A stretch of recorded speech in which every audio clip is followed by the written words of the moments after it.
1984 que eu me tornei mais íntimo do Chico, né? Então, eu passei a me hospedar com ele. Então, eu passei a vê-lo não como uma pessoa que se encontra na rua ou nas tarefas do centro, mas uma personalidade de dentro de casa, familiar. E aí eu vi que o homem era aquele comandante em chefe, né? Porque todo o movimento espírita ia lá beijar a mão dele. Tudo, ele sabia de tudo.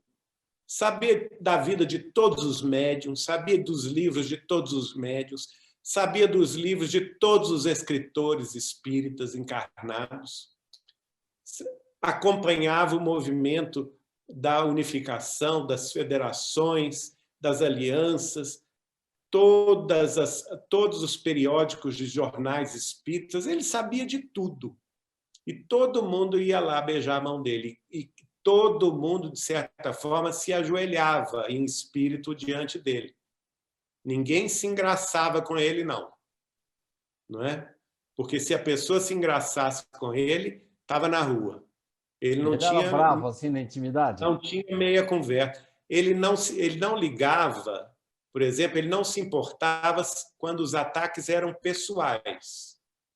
Mas quando a doutrina espírita estava em jogo, meu filho, o Chico subia nas tamancas.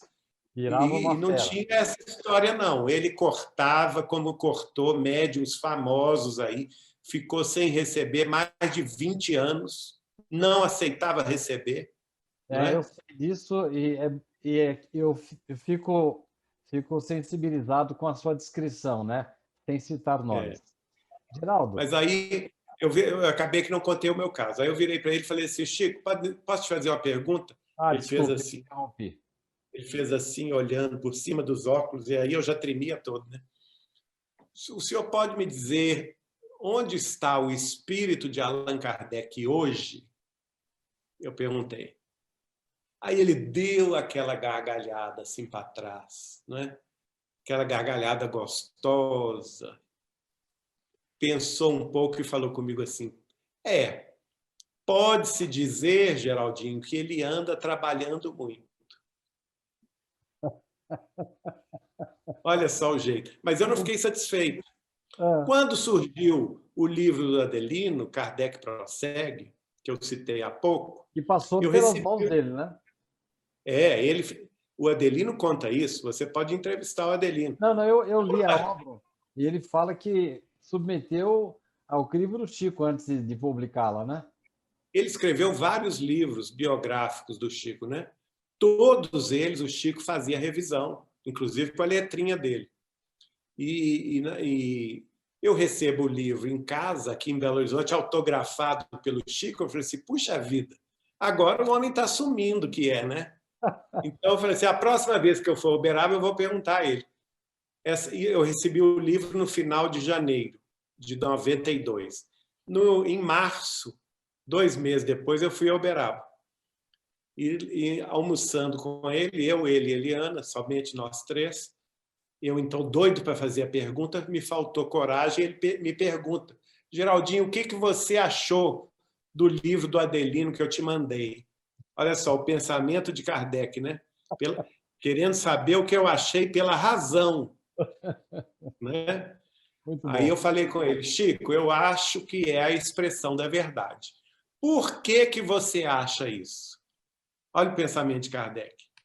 A razão. Quer dizer, não é simplesmente achar, tem que ter razão. Por quê? Aí eu comecei a citar todos os casos familiares, são inúmeros. Quem quiser, eu cito tudo isso.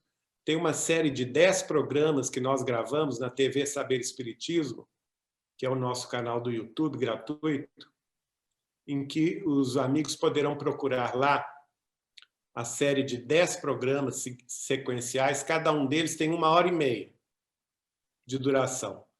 E chama-se A Preparação da Missão de Chico Xavier. E lá eu vou elencar todas as provas, são mais de 90 mensagens que já vieram do mundo espiritual através de quase 30 médiuns do Brasil e de Portugal, não é? todas elas confirmando que Chico é Allan Kardec, não é? Então, além disso, todos esses casos particulares nossos, né?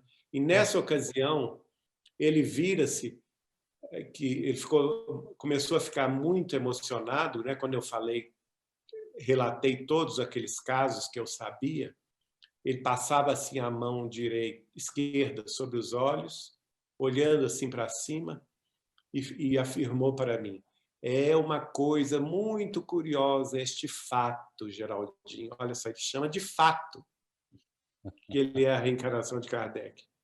Porque desde quando eu me entendo por gente, na minha meninice em Pedro Leopoldo, eu guardo integralmente na memória todas as páginas de O Evangelho segundo o Espiritismo. E aquilo, as lágrimas caíam e molhavam o paletó dele. E eu também, tanto ele chorava, quanto eu e Eliana, a gente não sabia nem por que estava chorando. Que E ele privilégio. olhando para cima, ele olhava para cima, e eu tenho a impressão que ele estava vendo as cenas da vida de Kardec, né? Imagino. Não satisfeito, ele se levantou, foi no quarto ao lado, onde ele guardava livros e mensagens, trouxe outro exemplar do Kardec Prossegue e autografou para mim e para Eliana. Quer dizer, 2 exemplares, para mim foi a chancela, não é?